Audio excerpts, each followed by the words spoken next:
There is something about true, unwavering faith that frightens the enemy. In a world filled with distractions, temptations, and countless voices calling for our attention, it's easy to lose sight of what really matters. But a Christian who is steadfast in their belief, who stands firm in their conviction, becomes a force to be reckoned with. And there is nothing that Satan fears more than the Christian who refuses to waver. It is not in the loudness of our actions, but in the quiet strength of our faith that we find the power to overcome. We know that with God, all things are possible, and that conviction is an armor that protects us from the battles of this world. Faith is the foundation of everything in life. It is the unseen force that shapes our actions, directs our steps, and anchors us through the storms of life. Yet, faith is not something we can always touch or measure, and it often feels fragile, especially when the world around us seems uncertain and unstable. But let me remind you of something profound. Faith is the very thing that moves mountains, as Jesus said. If you have faith as small as a mustard seed, you can say to this mountain, move from here to there, and it will move. Faith is not about how big your faith is, it's about where you place it. And when you place your faith in something unshakable, like God's promises, there is nothing in this world that can stand in your way. Too often, we let the circumstances around us define our faith. When things are going well, it's easy to believe, to have hope, and to feel strong. But when life takes a turn for the worse, when the winds of adversity blow against us, we can start to question everything we believed in. And that's where the true power of faith comes into play. It is in the darkest moments of our lives that faith shines brightest. Faith is not the absence of doubt, said the great preacher Charles Spurgeon, but the means by which we conquer it. Doubt may come, uncertainty may arise, but faith is the shield we carry to defend ourselves against the lies and fears that the world tries to impose upon us. The power of faith is not only in believing, but in trusting. It's about knowing, without a shadow of a doubt, that even when you can't see the way forward, God already has a plan. As Corrie ten Boom wisely said, never be afraid to trust an unknown future to a known God. Too often, we try to control everything in our lives. We want certainty, security, and a roadmap. But faith requires us to let go of that control and trust in something greater than ourselves. It's in surrendering our plans, our dreams, and our fears that we allow God's perfect plan to unfold. This is where true peace is found, when we release our grip on the things we cannot control and place our trust in the one who holds the future in his hands. It's easy to have faith when things are easy, but faith that endures is faith that grows through trials. The strength of your faith is not revealed in how you handle blessings, but in how you handle challenges, said one wise soul. It's when life gets tough that our faith is truly tested. When we face trials, when we encounter setbacks, when we don't understand why things are happening the way they are, it's easy to lose hope. But it's in those moments that God is doing something in us, refining us, and building us up to be stronger, more resilient, and more faithful. The Apostle James wrote, "Consider it pure joy, my brothers and sisters, whenever you face trials of many kinds, because you know that the testing of your faith produces perseverance. It is through perseverance that we become mature, complete, and lacking in nothing." Faith is not just a one-time decision, it's a daily choice. It's a choice to wake up every morning and believe, even when you don't feel like it. It's a choice to continue walking, even when the road seems too long. It's a choice to keep trusting, even when the answers are unclear. Faith does not eliminate questions, said the author Elizabeth A. Elliot, but faith knows where to take them. You don't have to have all the answers to trust God. You don't have to understand everything to believe that He is in control. Faith is about trust, about knowing that God sees the bigger picture, even when we can only see a small part of the puzzle. One of the greatest mistakes we can make is to equate faith with certainty. We often think that having faith means having all the answers, that it means never having doubts or questions. But faith is not the absence of doubt. It is the choice to believe despite doubt. Faith is taking the first step, even when you don't see the whole staircase, said Martin Luther King Jr. Faith requires action. It requires stepping out, even when the road ahead is uncertain.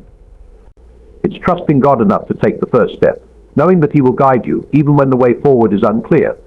The greatest leaders, the most courageous people in history, were not the ones who never had doubts. They were the ones who moved forward in spite of them. Faith is also about consistency. It's not enough to believe one day and falter the next. It's a constant daily pursuit, a decision to walk by faith, even when the journey feels long. Faith is not just a feeling. Said the great preacher Billy Graham, it is a decision to trust God, to stand firm in His promises, and to rely on His strength you may not always feel strong, but you can always stand on the strength of God's promises. His word is a solid foundation, an unshakable truth that will not fail you, even when everything else around you seems to crumble. The beauty of faith is that it invites us into something far greater than ourselves. It is not about our own strength or ability, it is about God's power working through us. God does not call the qualified. He qualifies the called, said the famous theologian and pastor John Hagee. You don't have to be perfect to have faith. You don't have to have everything figured out. You just have to be willing to trust in the one who calls you, who equips you, and who will guide you every step of the way. It's not about your ability to figure it all out. It's about your willingness to walk with God, trusting that He will lead you where you need to go. And let me remind you of one final truth: faith is not a passive state. It is an active, living force that calls us to action. James 2:17 says, "Faith by itself, if it is not accompanied by action, is dead." Your faith should drive you to action. It should propel you forward into the world to be a light to others, to serve, to love, and to make a difference. Faith is not just about what we believe, it's about what we do with those beliefs. It's about living them out in every area of our lives. It's about reflecting the love, grace, and power of God to a world that so desperately needs it. So, I ask you today, where is your faith? Is it anchored in the promises of God? Is it steady, unshaken by the winds of uncertainty? Is it alive and active, driving you to take action and trust in the one who has called you? Remember, faith is the key to unlocking everything you were created for. It's not about having all the answers or never doubting. It's about trusting God with everything you have, walking in His truth, and living in the knowledge that He is always with you. With God, all things are possible. Let your faith be the foundation on which you stand, and nothing will be impossible for you. There's a common saying, actions speak louder than words. It's a phrase that we hear often, but rarely do we stop to truly consider the weight of its meaning. Our actions reveal what is truly in our hearts, what we truly believe, and what we truly value. In a world where talk is cheap and promises are broken, it is the Christian who lives out their faith, who demonstrates through their actions the power of God's love, that stands as a beacon of hope and truth. As Jesus said, "You are the light of the world." A city on a hill cannot be hidden. Our actions are the light that shines, and they have the power to draw others to the truth of God's love. It's easy to say we believe in God, to claim our faith and our devotion. But real faith, the kind that transforms lives, is lived out in the everyday choices we make. As the Apostle James wrote, faith without works is dead. It's not enough to simply say we have faith, we must show it. We show our faith when we serve others, when we love those who are difficult to love, when we forgive those who have hurt us, and when we remain steadfast in our belief even in the face of adversity. It's in these moments, when the world expects us to react with anger, bitterness, or fear, that our actions speak the loudest. Consider this: don't tell me what you believe. Show me what you believe by how you live, said Dietrich Bonhoeffer. We are called to be living examples of the grace we have received. A Christian who lives by example is one who reflects Christ in every area of their life. This doesn't mean being perfect or never making mistakes. It means being honest about our struggles, showing grace to others as we have been shown grace, and living with integrity. It's the willingness to let our actions match our words, and to live in a way that brings glory to God. When we live by example, we become witnesses of the power of God's love. We reflect His character through our behavior. As C.S. Lewis said, "You are never too old to set another goal or to dream a new dream." Our lives are a testimony to the fact that God can redeem anyone, anywhere, no matter their past. When we choose to live by example, we allow God to use us to speak into the lives of others, to bring hope and encouragement to a world that desperately needs it. We may never know the full impact of our actions, but we trust that God is using them in ways we cannot see. A Christian who lives by example doesn't just speak about love, they show love. They don't just preach about forgiveness, they forgive. They don't just say they believe in God, they trust Him with every aspect of their lives. Their faith is alive, active, and real, and it is visible to all who encounter them. As the saying goes, preach the gospel at all times. Use words, if necessary. The way we live can often speak louder than anything we say. Let us live lives that reflect the power of God's love in action, and in doing so, we become the living testimony to the truth of the gospel. Humility is often misunderstood in today's world. We live in a society that values self-promotion, self-interest, and the pursuit of personal success. Yet, in the midst of this, the quiet power of humility stands as one of the most profound strengths a person can possess. Humility does not mean weakness, nor does it suggest that you have no value. In fact, humility is the very thing that unlocks true strength, growth, and success. It is the ability to recognize our limitations, acknowledge the greatness of others, and place our trust in something greater than ourselves. True humility is not thinking less of yourself, it is thinking of yourself less, said C.S. Lewis. Humility is not about diminishing your worth, it's about elevating others and aligning yourself with something higher. When we choose humility, we choose to live with a posture of learning, openness, and growth. It's easy to think that we know it all, that we have all the answers. But in reality, no one has all the answers. The more I learn, the more I realize how much I don't know, said Albert Einstein. Humility is about recognizing that there is always more to learn, that there is always room for growth. It is the willingness to listen, to seek wisdom, and to be open to the perspectives of others. The most successful and impactful people in history were not the ones who thought they knew everything, but the ones who were willing to learn from anyone and everyone, regardless of their status or position. Humility also opens the door to deeper relationships with others. We live in a world that encourages comparison and competition, but humility invites connection and collaboration. When we humble ourselves, we stop trying to outshine others and instead focus on lifting them up. No one has ever become poor by giving, said Anne Frank. Humility is about serving others, about putting their needs before our own, about choosing to be the hands and feet of love in a world that often values individual gain above all else. It's the willingness to sacrifice for the good of others, to put aside your own desires in order to help someone else succeed. In doing so, you create an environment of trust, respect, and unity. Humility fosters connection, while pride divides. Humility also invites us to be vulnerable. It's easy to put on a facade, to pretend that we have it all together. But true humility is the courage to admit our flaws, to acknowledge our mistakes, and to seek help when we need it. The greatest glory in living lies not in never falling, but in rising every time we fall, said Nelson Mandela. Humility is not the denial of our weaknesses, it is the acknowledgement of them and the willingness to learn and grow from them. It's okay to be imperfect, because imperfection is part of the human experience. But it's in our imperfections that we often find our greatest opportunities for growth. When we admit our shortcomings, we open the door to transformation. One of the most powerful aspects of humility is the ability to forgive. We are all hurt at some point in life. People disappoint us, they betray us, and they let us down. It's easy to hold on to bitterness, to harbor resentment, and to let anger control us. But humility teaches us that forgiveness is not about the other person, it's about freeing ourselves from the weight of unforgiveness. To forgive is to set a prisoner free and discover that the prisoner was, you said, Lewis B. Means. When we choose humility, we choose to let go of the burden of resentment and choose peace instead. We recognize that we are all imperfect beings in need of grace, and we extend that grace to others, just as we have received it ourselves. In a world that constantly pushes us to achieve, to climb higher, to be the best, humility reminds us that success is not just about what we achieve, but how we achieve it. Humility teaches us that success is not solely defined by our own accomplishments, but by the impact we have on others and the relationships we build.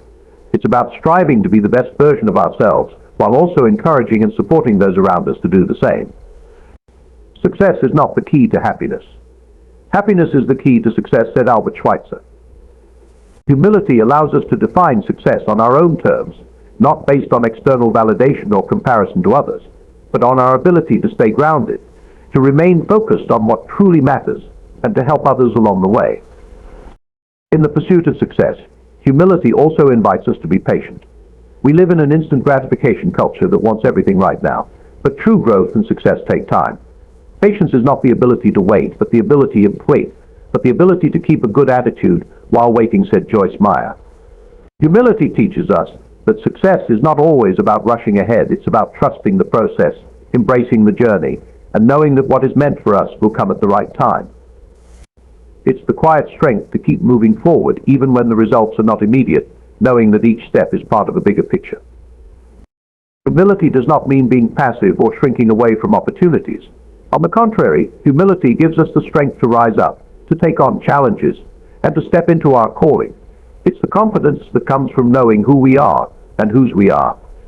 When we are humble, we are not concerned with our own status or image. We are focused on serving, on contributing, and on making a difference.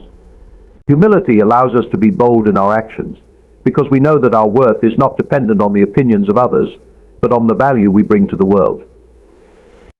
It gives us the courage to take risks, to dream big, and to follow our passions, knowing that our success is not measured by fame or fortune, but by the impact we have on the lives of others. Humility is also the key to peace. In a world filled with noise, conflict, and division, humility brings us back to what truly matters. Humility is not thinking less of yourself, it is thinking of yourself less, said Rick Warren. It's about recognizing that life is not all about us, and when we focus on others, we create a sense of unity and harmony.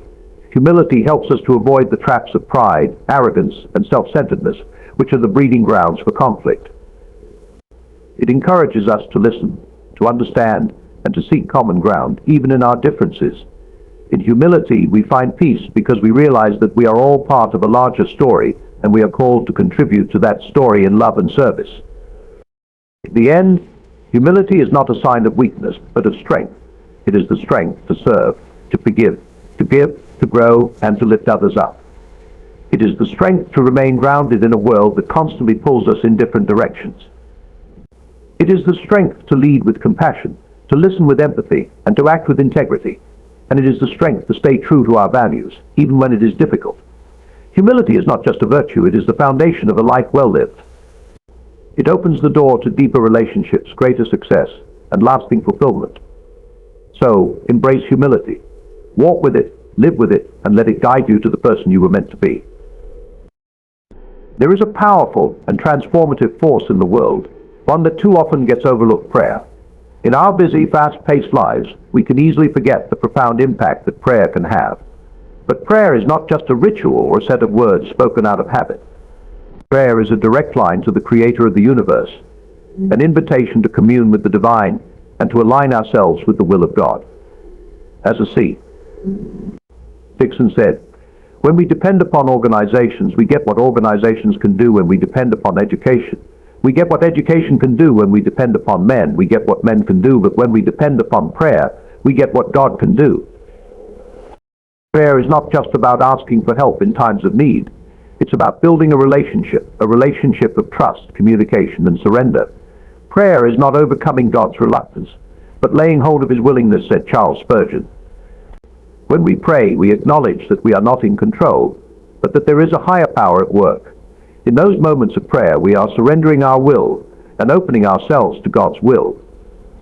This is where true peace comes from, not from having all the answers, but from trusting that God has the answers and that His plans are far greater than anything we can imagine. Prayer is also a source of strength. The Apostle Paul wrote, "I can do all things through Christ, who strengthens me." It is through prayer that we tap into this strength. When we feel weak, when we are tired, when we don't know how we will continue, prayer gives us the strength to keep going.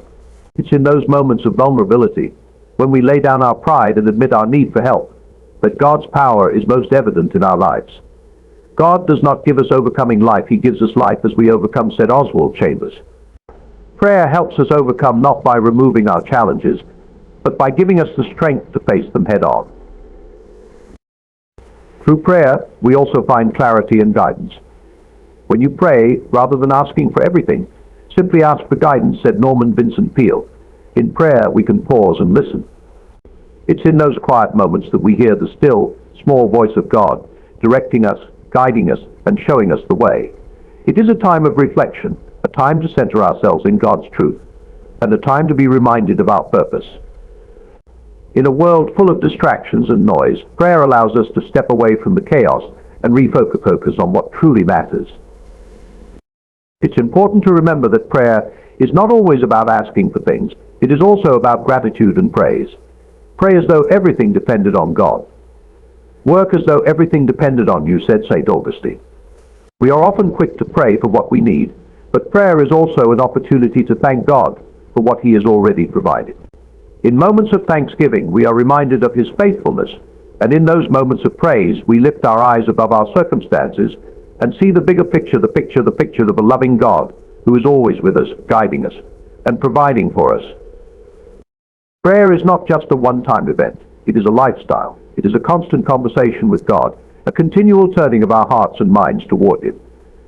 The soul can split the sky in two and let the face of God shine through, said Edna St. Vincent Millay. Prayer is the means by which we continually connect with our Creator, by which we bring our hearts, our struggles, our joys, and our hopes before Him, and in doing so we align ourselves with His divine purpose for our lives. When we pray, we unlock the limitless power of God. It is through prayer that we tap into His strength, His wisdom, His peace, and His love. So let us never underestimate the power of prayer. Let it be the foundation upon which we build our lives, the source of our strength, and the guide that leads us through every season. When we pray, we invite God into our lives, and that is the greatest gift we could ever receive.